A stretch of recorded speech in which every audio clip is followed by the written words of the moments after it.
సకల సౌభాగ్యాలు కలిగించేటువంటి తల్లి మంగళగౌరి.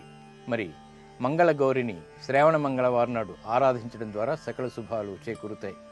ఈ ఆరాధనలోని పరమార్థం ఏమిటో పరిశీలిద్దాం.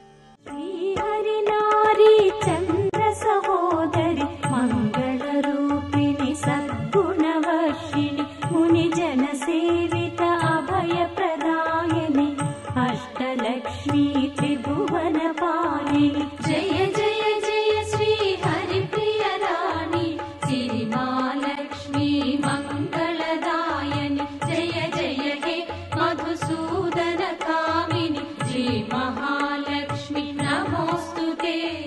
శ్రావణ మాసంలో మంగళవారం నాడు శ్రావణ మంగళ గౌరి ఆరాధన వల్ల సకల సౌభాగ్యాలు సిరి సంపదలు చేకూరుతాయి. వివాహితలు తమ వివాహం అయిన మొదటి సంవత్సరం నుంచి 5 సంవత్సరాల పాటు మంగళగౌరి వ్రతాన్ని శ్రావణ మాసంలో ప్రతి మంగళవారం ఆచరిస్తారు. 5 సంవత్సరాల తర్వాత శ్రావణ మంగళవారం నాడు గౌరీదేవిని నోములతో నిమిత్తం లేకుండా యథాశక్తి పూజించి అమ్మవారికి ప్రియమైనటువంటి పదార్థాలని నైవేద్యంగా సమర్పిస్తారు. గృహంలో శాంతి సౌఖ్యాలు, ఐశ్వర్యలబ్ధి, ప్రేమానురాగాల వృద్ధికి మంగళగౌరి యొక్క ఆరాధన దోహదపడుతుంది. త్రిమూర్తుల శక్తితో ముగ్గురమ్మల అంశతో మంగళగౌరీదేవి ఆవిష్కారమైంది. అమ్మవారి చేతుల్లో ఖడ్గం, గద, బాణం వంటి ఆయుధాలుంటాయి. ఆమె సిరుల వరాలిచ్చే సర్వమంగళ మాత్రమే కాదు, మనల్ని పీడించేటువంటి దుష్ట శక్తుల్ని ఎదుర్కోవటానికి ఆయుధధారిణిగా కూడా గోచరమవుతుంది. శ్రావణ మంగళవారం నాడు పలు పిండి వంటలతో పాటు